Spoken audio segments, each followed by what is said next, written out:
সব লোকে কয় লালনে কি জাত এই সংসারে, ফকির লালন বলে জাতের কি। বাংলা বিয়ন্ড বর্ডার্সের নিবেদন সুনীল গঙ্গোপাধ্যায়ের মনের মানুষ উপন্যাস অবলম্বনে প্রথম পূর্ণাঙ্গ শ্রুতি গ্রন্থ। লালন ফকিরের নাম শোনেননি এমন বয়স্ক বাঙালি খুব কমই আছেন। অনেকেই হয়তো তার গানেরও দু চার লাইন শুনে থাকতে পারেন, কিংবা গান শুনলেও সেটা যে লালনের গান তা হয়তো জানেন না। লালনের বহু গান ছড়িয়ে আছে বহু জায়গায়, এমনকি রবীন্দ্রনাথের গানেও লালনের দু চার লাইন কখনো সখনো প্রকাশ পায়।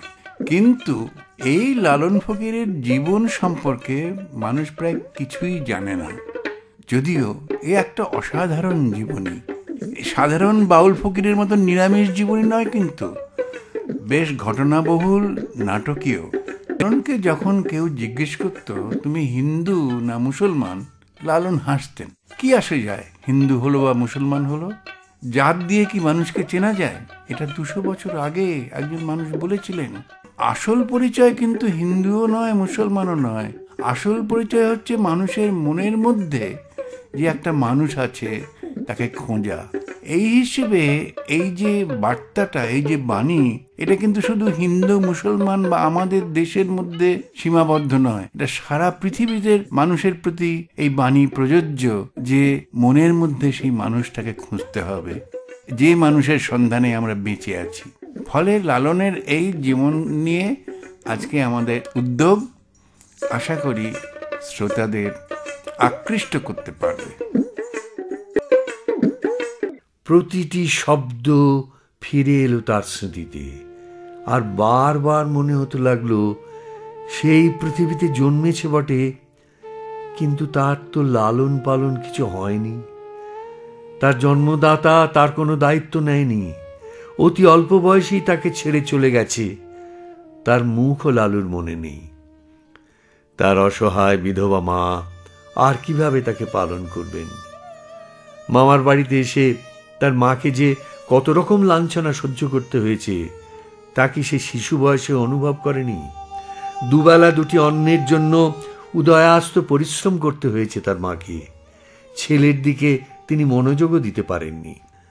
মামা বাড়ির ছেলেরা পাঠশালায় পড়তে যেত, লালুকে তারা সে ধারেও ঘেঁষতে দেননি।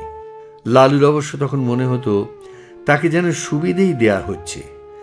গুরুমশায়ের বেতের সামনে বসে থাকতে হবে না ঘন্টার পর ঘন্টা, কত মজা। সে তখন ঘুরে বেড়াতো বনে বাদারে, কোথায় না কোথায়। শুধু মাঠে মাঠে চুরি করা ঘোড়ায় চাপলেই তার মনে হতো সে বহু দূরে অচেনা দেশে চলে গেছে। মৃত্যু থেকে ফিরে এসেছে সে, ধর্মও চলে গেছে। সে এখন নতুন মানুষ, যেন আবার জন্ম হয়েছে তার। এখন থেকে তার লালন পালনের ভার নিজেকেই নিতে হবে। লালু শুয়ে শুয়ে আকাশ পাতাল চিন্তা করে যায়। খিদের জ্বালাটা একেবারেই কমে গেছে, প্রায় মনেই পড়ে না ভবিষ্যৎ নিয়ে সে কি করবে। একটা মনুষ্য জন্ম পেয়েছে, এটা তো শুধু শুধু নষ্ট করা যায় না। এই জঙ্গলে সে মোটেই কাটাতে চায় না বাকি জীবন। সে মানুষের সঙ্গ চায়। তারপরে আশ্চর্য হয়ে যাচ্ছে লালু, যখন তখন তার মনে আসছে দু একটা গানের পদ। এই গান কার রচনা সে জানে না, কোথায় শুনেছে তাও মনে পড়ে না। সে গাইতে লাগলো, এমন মানব জনম আর কি হবে, যা করো মন তরাই করো এইভাবে।